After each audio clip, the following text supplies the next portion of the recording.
Kalispera sas, que kalosodizete. Bonsoir, bienvenue, good evening and welcome. My name's Jonathan Tomlinson. I'm the Assistant Director of the Institute, and it's my pleasure to introduce tonight's speaker, Eric Del Fabbro. Eric holds a BA and an MA in Classics, both from McMaster University, with a master's thesis entitled A Cup Above, Production and Distribution of Ionian Cups in the Chora of Metaponto. He's currently a Ph.D. candidate at McMaster, with a thesis entitled Settlement Dynamics in the Ancient Chora of Metaponto, an Archaeological Investigation into the Social, Political and Economic History of the Countryside. Eric has carried out archaeological fieldwork in Greece, at ancient Corinth, and in Italy, inevitably at Metaponto. This evening, he will speak to us on settlement dynamics in the ancient chora of Metaponto. Eric.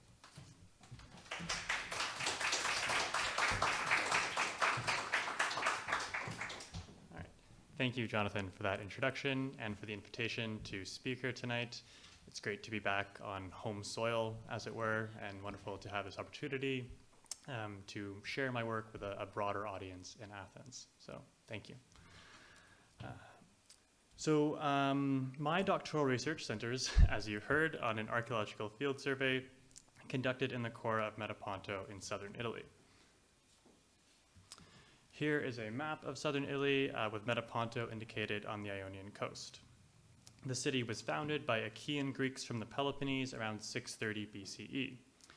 Ancient historians such as Strabo have explained the foundation of the city as economically motivated, an attempt to prevent nearby Taranto from seizing profitable land. The countryside around Metaponto was the focal point of an economy based largely in agriculture and animal husbandry. The chora stretches roughly from the Brodano River to the Cavone and extends for about 25 kilometers inland. The majority of this area, as you can see, is composed of lofty marine terraces that were created by the retreating Ionian Sea in the early Pleistocene period. The thick bedrock of silty clay generated an immense quantity of fertile soil, and these gently sloping plateaus were well suited to cultivating cereals, while the many river valleys could be used for grazing animals or growing other crops. Since the countryside has remained relatively unchanged since antiquity until the mid-20th century, a great quantity of ancient material has survived with only minimal disturbance, and this offers archaeologists an unparalleled opportunity to study the rural life of a Greek polis. Research into the countryside began shortly after World War II, when Dinu Adamestianu studied aerial photographs of the landscape and began conducting limited field survey and excavation of known sites. The first systematic field survey began in 1981 under the Institute for Classical Archaeology at the University of Texas at Austin. The ICA survey, directed by Professor Joe Carter, divided the chora into a series of transects that roughly correspond to the areas between the three rivers that define the territory of the polis. The first transect, which you see on the map here, covered an area of about 40 kilometers between the Brodano and Basento rivers.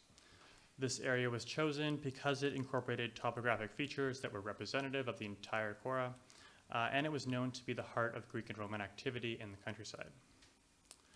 Survey was carried out on fields with similar conditions and good visibility, using a standard walking interval of 10 meters. Once a site was identified, all diagnostic ceramics were collected in order to ensure representation of all classes at a site.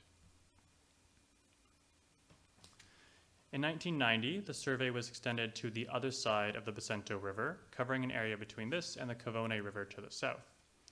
A major aim of this expansion was to compare the density, duration, and nature of settlement between the two halves of the chora. In 1999, a Geographic Information System, or GIS, was created for the project, and now the true geographic positions of individual sites could be mapped by the surveyors. And here you see two McMaster team members taking a GPS point with a device that you wear as a hat. The survey continued inland until there was no longer any evidence of Greek presence, and this endpoint was established at about 27 kilometers, creating a total area of over 400 kilometers for the entire chora. The results of the survey have been partially published in the 2011 volumes The Core of Metaponto 3, Archaeological Field Survey, Brodano 2, Basento. This publication offers a history of one half of the chora in sequential 50-year periods, observing changes in the density and nature of settlement over time. The basis of this analysis is the pottery recovered from each site. The fine black gloss and figured pottery were used to date activity at the survey sites, and the relative proportions of different classes of material determined each site's function, whether it was a farmhouse, a necropolis, or something else. And all of this work is predicated upon a multidisciplinary investigation of the chora's geology and the plant and animal resources that were available to the ancient residents. In 2017, McMaster University inherited the legacy data collected by the ICA's field survey. For 3 years, we continued carrying out survey in the Basento-Cavone transect of Metaponto's chora and studying the material that had been collected in previous years. In 2019, the survey had reached a point of diminishing returns, but the material collected by both McMaster and the ICA had not yet been fully studied or published. And so there was an opportunity here to compare the two halves of the chora and to take advantage of recent studies in ceramic studies and ceramic chronologies to check the accuracy of the published results. And this became the focus of my doctoral research. Unfortunately, a comprehensive study of several hundred survey sites and nearly 20,000 artifacts is somewhat beyond the scope of one PhD thesis.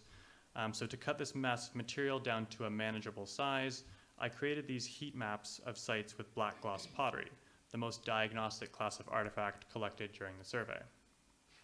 Due to frequent changes in morphology, black gloss can be dated with a high degree of accuracy, often down to a quarter of a century.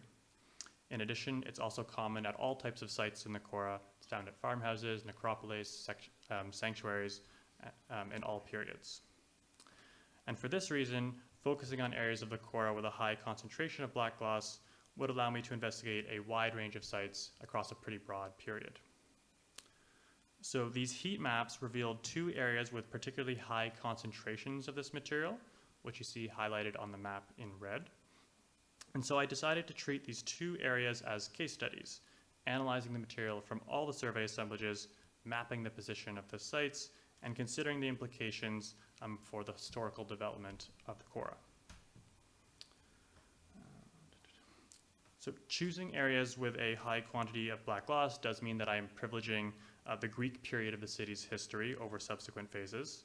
There's much that can be said about Metaponto in the Roman and medieval periods, but I've chosen to focus on the Greek period because that's the material I know best and it keeps the scale of the work manageable. On the other hand, focusing on a narrower period of time has allowed me to investigate several important issues relating to the Greek polis, such as how did the initial settlement of the chora occur? Was the nature of occupation consistent throughout the entire countryside? How did the advancement of Roman hegemony in the Hellenistic period affect the polis? And how have revised pottery chronologies altered our understanding of the city's history? So to answer these questions, I studied all the assemblages from my 2 sample areas. And because it's the most useful class of artifact, I placed particular emphasis on the black gloss pottery. So chapter 2 of my thesis discusses the history of scholarship on this class of material in southern Italy, and then the introduction and development of its production at Metaponto. I then study each shape's morphological development, dating the individual types by comparison to excavated examples from Metaponto and elsewhere. Chapter 3 is then a catalog of the black gloss pottery, arranged by shape and then by type in chronological order. A major result from this analysis has been lowering the chronology of several shapes common in the early Hellenistic period. Recent excavations and ceramic studies in both southern Italy and Greece have shown that several shapes continued to be produced throughout the second half of the 3rd century, rather than ceasing in the first quarter of the century. And you can see a summary of the different chronologies for a specific type of black gloss plate here. This revision has important implications for our understanding of Metaponto's history, as previous scholarship had seen a drastic decline in rural settlement in the early 3rd century, and this has been connected to political turmoil caused by the wars of Pyrrhus and Hannibal. However, this apparent decline, I think, is the result of these old higher chronologies, and the results from my updated typology suggest that there was a greater degree of continuity in the 3rd century, and I'll return to this issue later in my presentation. So using the black gloss as a starting point, but then taking into consideration all the material for my assemblages, I identified the function and best dates for each of the survey sites in my 2 areas, and this makes up chapter 4 of my thesis. Chapter 5 then considers the settlement patterns in my 2 sample areas over time and what this means for our understanding of the city's history. So for the rest of my talk, I'm going to share some of the results from these 2 chapters, as this is what I've primarily been working on this year. So 3 main types of sites have been identified in the core of Metaponto: farmhouses, sanctuaries, and necropoleis. Determining the function of survey sites requires a careful consideration of not only the artifact assemblage, but also details visible on the surface and the scatter's position in the landscape. So I'm going to share with you 1 or 2 examples of each kind of site so you can understand how I've made these identifications and what sort of information we can learn from them. So farmhouses are by far the most common type of site found in the Cora. I've chosen just 1 example that demonstrates the breadth of materials and activities we find at farmhouses. So this is site 829, located at the base of a river valley beside a tributary of the Cavone. You can see its position on the map and a view of the site in 2001.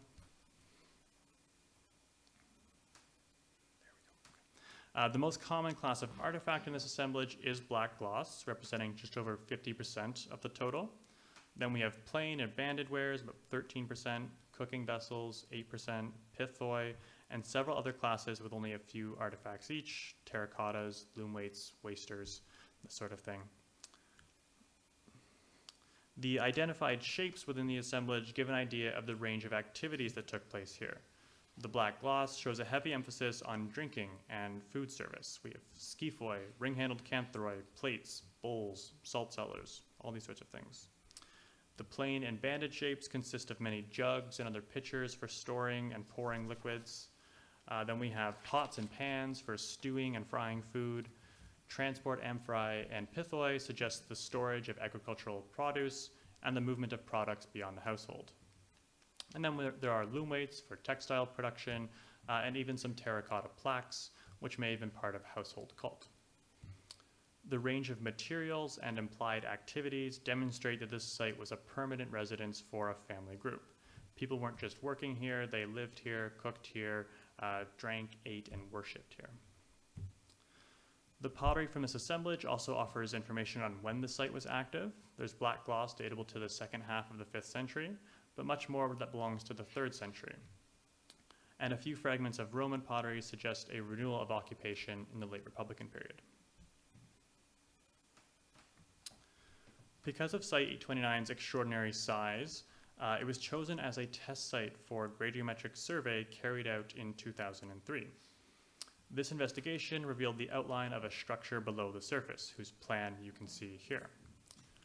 The rectangular building measures 40 by 27 meters with several distinct areas.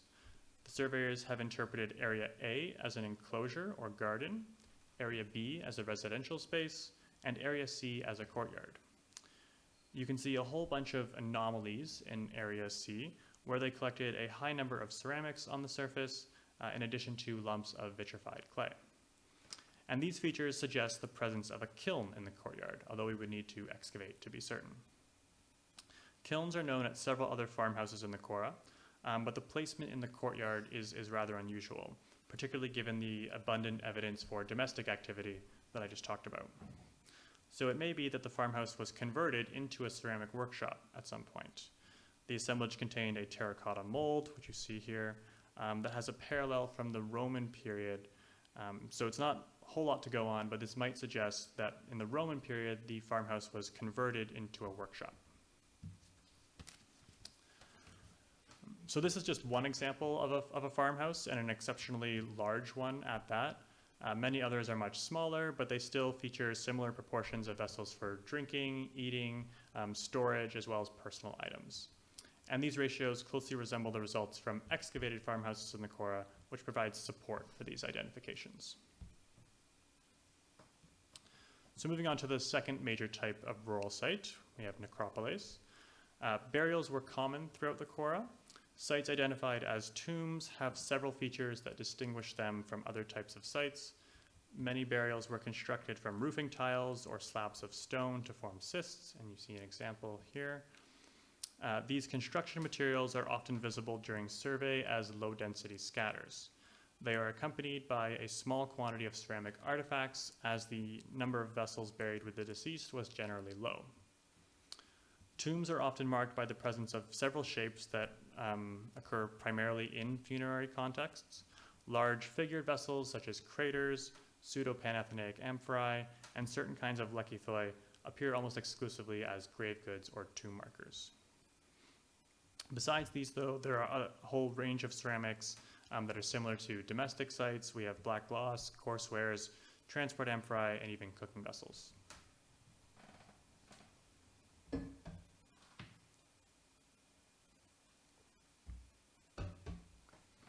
An example of a necropolis from my survey areas is Site 691. Besides a small quantity of tile fragments, this assemblage has several shapes that are commonly associated with burials: a pseudo-panathenaic amphora, a lebes gamikos, and a crater. So we can infer that the occasion of marking the passage from life to death warranted considerable expense, as there are higher numbers of expensive red figure and nathia pottery that are usually found in farmhouses. It's impossible to determine how many individuals may have been buried here without excavating, but the chronology of the pottery, which stretches from the late 5th to the late 4th centuries, may indicate that the necropolis was in use for multiple generations. The third major type of site encountered during survey is a sanctuary or cult place. The core of Metaponto is full of sacred spaces, and you see two of the more grandiose examples on the screen here. On the left, the 6th century temple of Hera, known as Tavole Palatine, and on the right, the spring sanctuary excavated at Pantanello. The two I'm going to share with you are on the less prepossessing side of the spectrum, but are nevertheless important for reconstructing sacred life in a rural setting. So Site 867 here has an unusually broad history of activity. There are several sherds of Italo-Mycenaean pottery from the late Bronze Age, long before the Greek polis even existed. There's also some impasto from the early 7th century, when the Italic tribe known as the Enotrians occupied the area in several nucleated settlements. The problem is that the material from both of these phases is too slight and too fragmentary to reconstruct the nature of the site. We just don't know whether this was a domestic space, a burial ground, or something else entirely. When we move into the late Archaic period, after the foundation of the city, things become a bit clearer. We have high quantities of Archaic fine wares, B2 Ionian type cups, and sciphoi with offset rims. There are also several miniatures and banded jugs from the same period. So here we can be a bit more confident about identifying the nature of activity. Collections of drinking cups and pouring vessels were common offerings in votive deposits, which are frequently associated with sources of water. It's particularly interesting to see a Greek cult place connected with a site of prehistoric activity. A similar phenomenon occurred at the indigenous settlement of Incoronata Greca, which is indicated here on a map of the countryside. This site was abandoned right around the time of the Achaean polis developed on the coast, 630 BCE, but then reoccupied by a Greek sanctuary in the 6th century. This action has been interpreted as a statement of Greek dominance over the territory, creating a meeting place for facilitating trade and contact. It's hard to say whether the votive deposit at Site 867 may have a similar message. It could also be an act of commemoration of the past or something else entirely. The second sanctuary site is 904, which is located close to a river tributary again. So here you can see a breakdown of its assemblage, which has high quantities of terracotta objects, including plaques, a female figurine, and an antefix in the shape of a female face, maybe Io. These, in addition to many drinking vessels and banqueting equipment, suggest a gathering place for feasting and offering sacrifice. The antefix, together with a heavy tile scatter, indicate the existence of a small sacred structure at the site, so something analogous to a farmhouse, but with at least some architectural embellishment. And these simple rural shrines are quite common in the chora and share many characteristics with farmhouses. They are usually found close to sources of water, which just emphasizes the importance of fertility to the inhabitants of the countryside. So these examples hopefully give a sense of the range of activities that took place in the chora and the many interesting things we can learn from a close examination of the survey assemblages. So from here, I want to draw back to consider the broader trends in settlement in my two study areas, tracing how they changed over time, and what this might mean for our understanding of the city's history. So settlement in the late Archaic period is quite sparse, with only 10 active sites in the two study areas, 8 farmhouses, and 2 sanctuaries. To the northeast of the modern town of Marconia, we have just 2 farmhouses on either side of a river system that cuts through the terrace. You can see those here. To the southeast, we have a cluster of sites along the edge of this same marine terrace. You can see that several of them are quite close together, less than 100 meters, which may suggest a familial connection between them, as the original plots of land were fragmented by the Greek practice of partible inheritance. The others are a bit more widely spaced at about 300 meters, which would correspond to claroi or lots of 7.5 hectares, which is more than the minimum of 4 to 5 hectares that you would need for subsistence, but is not so large that it's beyond the capacity of a single family to cultivate. The gently sloping terrace is well suited to cereal production, but the inhabitants could also have practiced pastoralism in the nearby river valleys. The Archaic farmhouses have several kinds of imported amphorae, mostly Corinthian, but also Archaic type B and 1 Chian amphora. The predominance of imports suggests that goods moved primarily from east to west, despite the possibility of producing many foodstuffs locally. So in addition to the farmhouses, the 2 sanctuaries were also active in this period. Site 904, which you can see, has several farmhouses nearby whose residents may have frequented the cult place. It's a bit more difficult to understand the relationship of 867 to the wider landscape. The only sites in its immediate surroundings were Roman or medieval, which just means that visitors may have come farther away to visit this site that was steeped in memory. Somewhat surprisingly, no necropoleis have been identified in the Archaic period. My sample size is quite small, and there are Archaic necropoleis in the other half of the chora, so it could just be a matter that we've missed them so far. But Carter does observe that the ratio of necropoleis to farmhouses actually decreases as you move farther away from the city in this period. And this may suggest that these more distant sites were only being occupied seasonally, or that there were isolated necropoleis that served larger groups.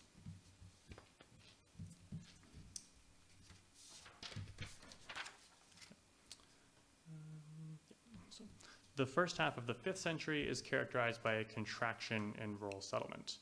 Many of the sites that were previously active disappear before reappearing in the middle of the 5th century. So this is the moment when a fundamental change occurred in the chora.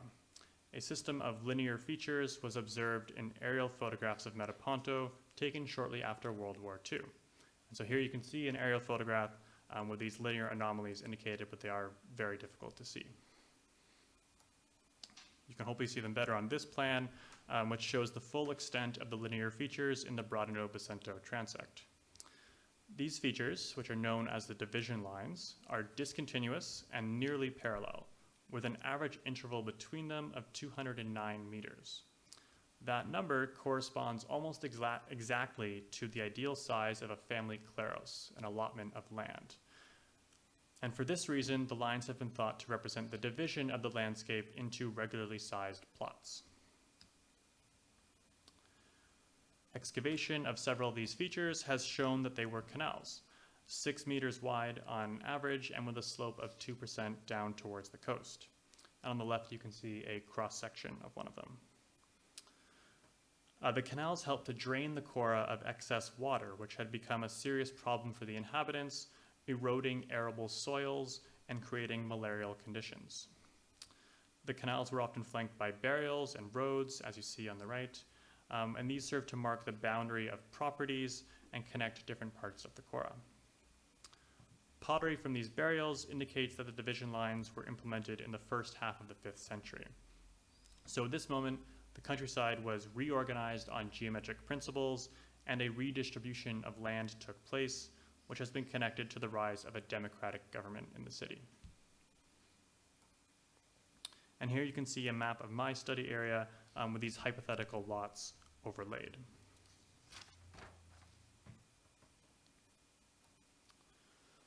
So the creation of this drainage system represented a considerable investment in labor and planning on the part of the inhabitants. It probably took several decades for them to complete. And from this moment, we see an intensification in rural settlement and an increased focus on cereal cultivation. The number of active sites increases from 10 to 20 now in the classical period. 15 of these are farmhouses, 2 are sanctuaries, 2 necropoleis, and 1 secondary structure. So to the north here, where there had been just these 2 isolated farmhouses in the Archaic period, there are 6 new sites representing several farmhouse complexes.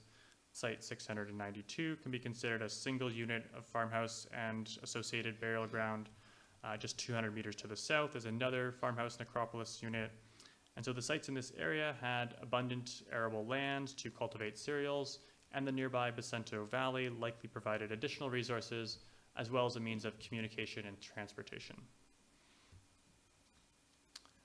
It's particularly interesting to see how 689 is right on the course of one of these division line segments, and so we can see that the inhabitants were reaping the benefits of this labor that they put into the countryside. To the east, we have 2 more new farmhouses, sites 698 and 901. These are more widely spaced at about 500 meters apart, and so there's still not any competition for land, really. There's still plenty of space.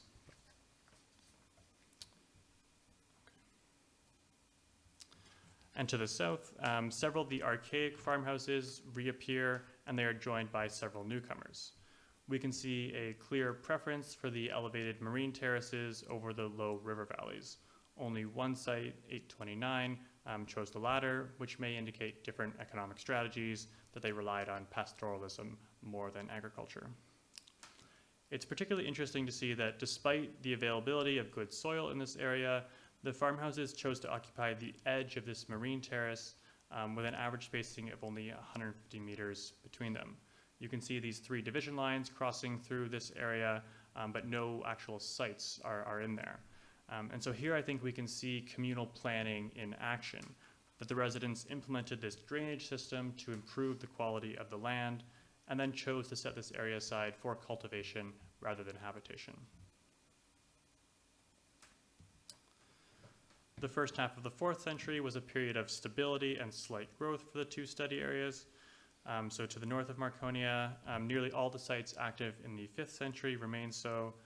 Along the edge of the marine terrace, there's a new farmhouse that appears, but this assemblage is markedly smaller than the older farmhouses, 692 and 689, which may suggest a lower level of economic success. You can see in the middle there, farmhouse 700 is joined by a newcomer, 699, and it has a secondary craft structure as well. These 3 sites are quite close together again, about 150 meters, which may suggest that the original family kleros was being fragmented to provide an inheritance for the heirs.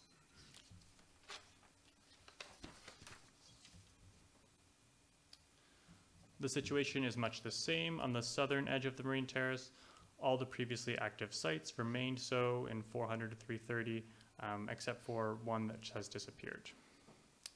There seems to be some degree of settlement hierarchy discernible among the active farmhouses.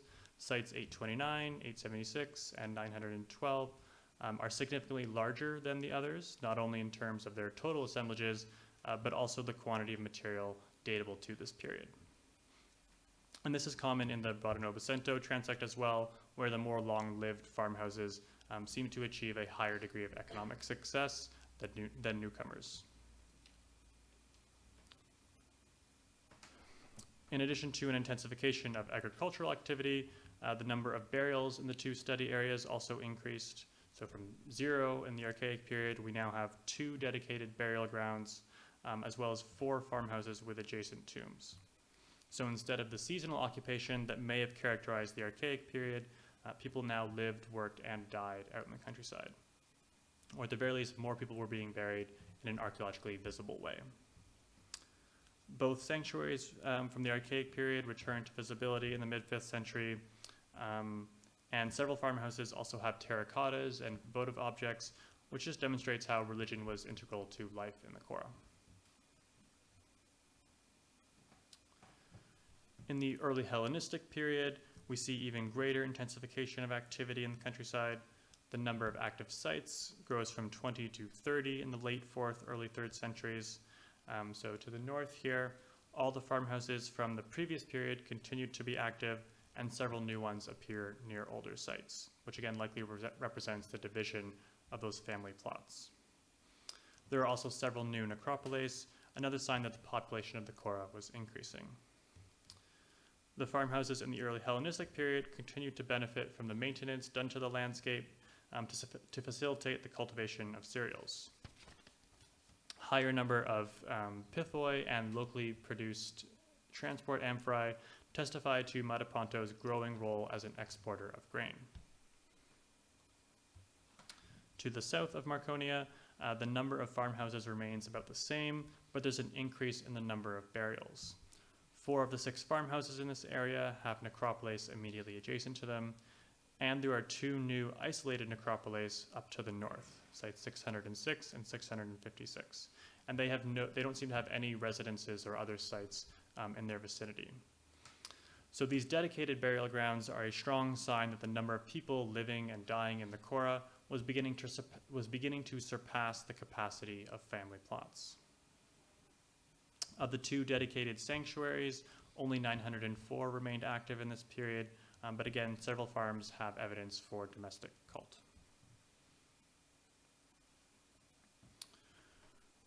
Moving into the second half of the 3rd century, we see a sharp contraction in the number of active sites. Only 8 sites remain active in this period, a 73% decrease from 30 in the previous period. These consist of 7 farmhouses and 1 sanctuary. So to the north here, only 3 farmhouses survive and are now quite distant from one another. And to the south, there's a similar thinning out of what was once a crowded area. Several of the smaller farmhouses have disappeared, leaving only the largest and most long-lived among the study areas. Agricultural structures and necropoleis associated with these farmhouses have also disappeared, which may be a sign that fewer people were being buried in the countryside. There's now an average interval of over 350 meters between farms, and consequently less competition for arable land. And the 4 farmhouses in this area are joined by a single sanctuary, 904, which continues its long duration of activity. So the picture that emerges for the second half of the 3rd century is one of large, wealthy estates avoiding and or capitalizing on the misfortune of smaller farms. The sites that remained active in this period are among the largest in either half of the chora in terms of their assemblage size. So for example, 829, which you see here, and 876. They are also remarkably long-lived, with evidence for occupation from the late 6th or early 5th centuries. The disappearance of small farms and necropoleis signifies a fundamental shift in rural settlement. Exceptionally large farms like 829 may have come to control larger amounts of land, forcing out the small family farms and leading to a greater disparity in wealth. The high numbers of pithoi and transport amphorae in this period suggest an intensification of agricultural activity, likely focusing on the production of cereals for sale at market. And so now the demands of labor on these large estates would likely have been greater than a family unit could provide. So the farmers who lost their land could have continued working in the countryside on these larger estates, either commuting from the city center or living in structures that have not left any trace in the archaeological record. So to briefly summarize the results from my survey before moving on to some concluding thoughts. The late Archaic period is characterized by a few fairly isolated farmhouses. No necropoleis have been dated to this period, but the 2 sanctuary sites were active. In the early 5th century, serious intervention to the landscape was required to improve conditions for cereal production.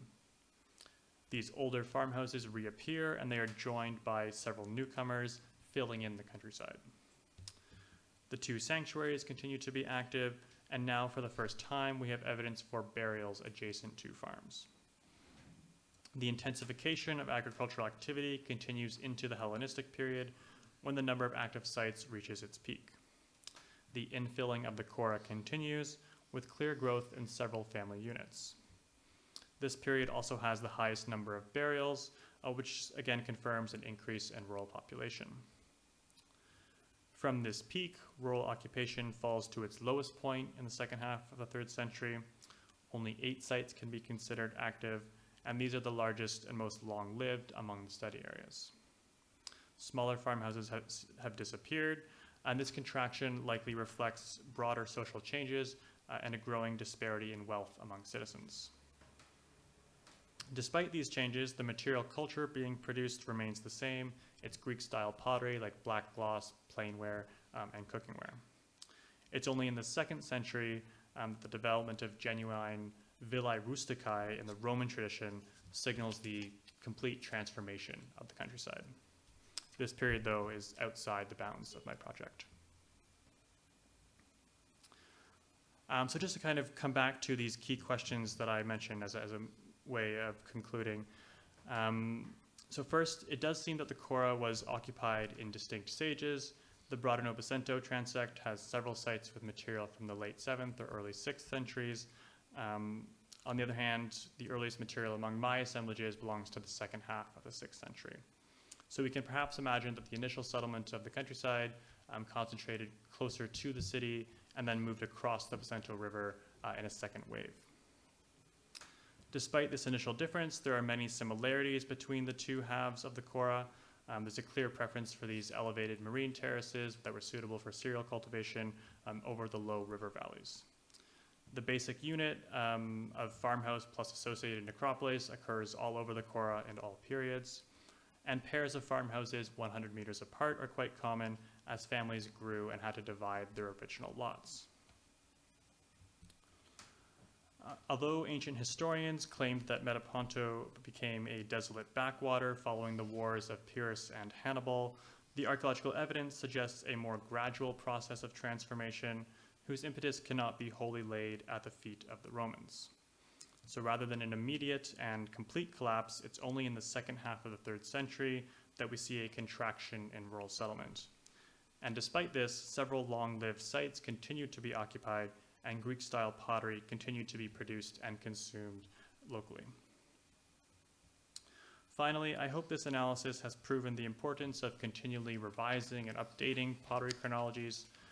With the benefit of 20 years of additional scholarship, I've been able to adjust the black gloss chronology at Metaponto, leading to a less sensational view of the city's history. But there's much more work to be done in this regard, particularly with less diagnostic types of material, such as plain and cooking wares. And I think that the consequences of these revisions are only beginning to be felt for our understanding of southern Italy as a whole in the Hellenistic period. But I hope that this project may be a small step in the right direction. Thank you.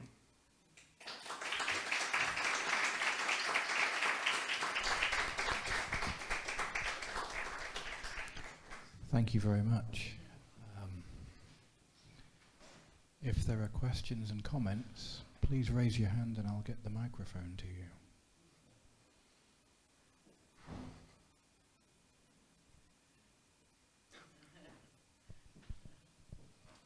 Thank you for a very interesting presentation. I don't know if your data can say anything about to what extent these areas were visited occasionally by mainland Greek populations. Sure.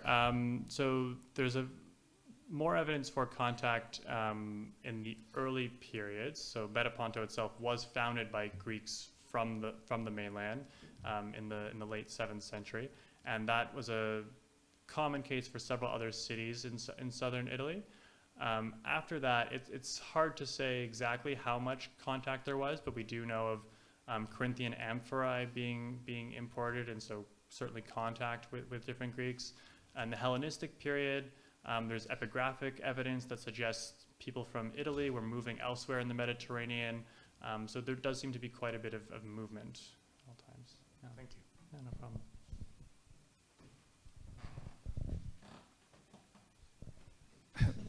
Mine's somewhat related, so I'll ask it first. Sorry. Could you give us an idea whether within your survey area or just generally in the region of Metaponto, the interaction or interplay between what we think of as Greek material and, say, like indigenous or local material, and if that gives us an idea also of the interaction of actual people, producers, and consumers in the area as well? Yeah, absolutely. Okay. I was going to find a map, but it's okay. There's an excavated necropolis in the Chora that has several hundred burials stretching from the late 7th all the way to the 3rd century. A couple of the earliest burials have indigenous material and different burial positions. They're quite close to recognizably Greek burials, and so it's been thought that there was intermarriage between the two groups from a very early period.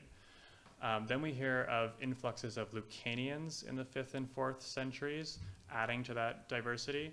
The problem is that from basically the 6th century, the material culture being produced in the Chora and is uniformly Metapontine.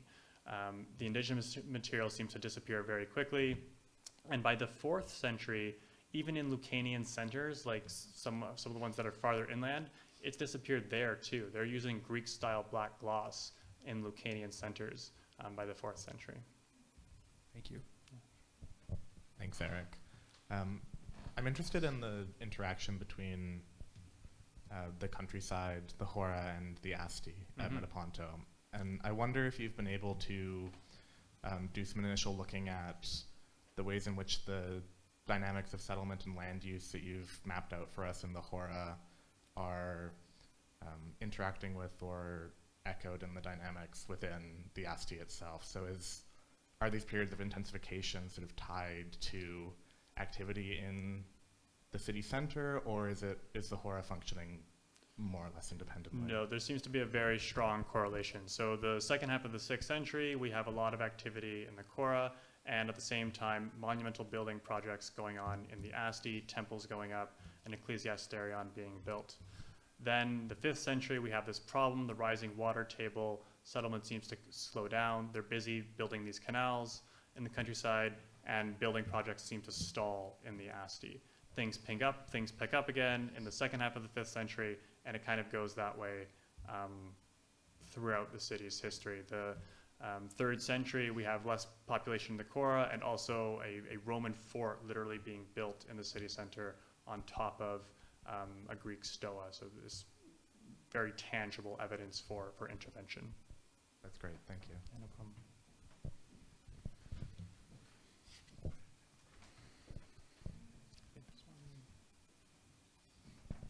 Thanks so much for this talk, Eric. This was great. I have 2 questions. The first one is very selfish, and the second one is a little bit more broad. With regards to the distribution of the pseudo-Panathenaic amphorae, so you're finding them exclusively in necropoles, not at all in any sort of ritual context? No. Great. Yeah. I would have to double check to be absolutely certain, but I think they're pretty much exclusively in burials. Okay. And then my second broader question is, so over the course of the 4th century, with regards to the Italic peoples, we also have this process of like Lucanianization that people talk about.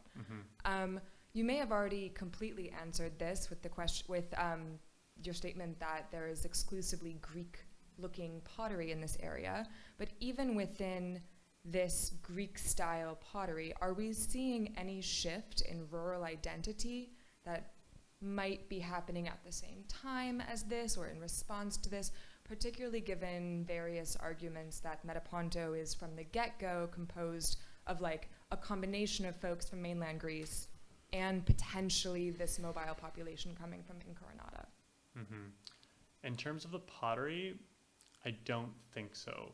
it seems to follow very kind of broad trends of the early material shows Attic influence, and then in later phases, there's kind of, there are new shapes, some of which are inspired by indigenous prototypes, but that occurs kind of everywhere in southern Italy and is not just a phenomenon unique to Metaponto. So I don't know that I can say that the material culture kind of shows this expansion that you're talking about, unfortunately. Sure. Thanks so much.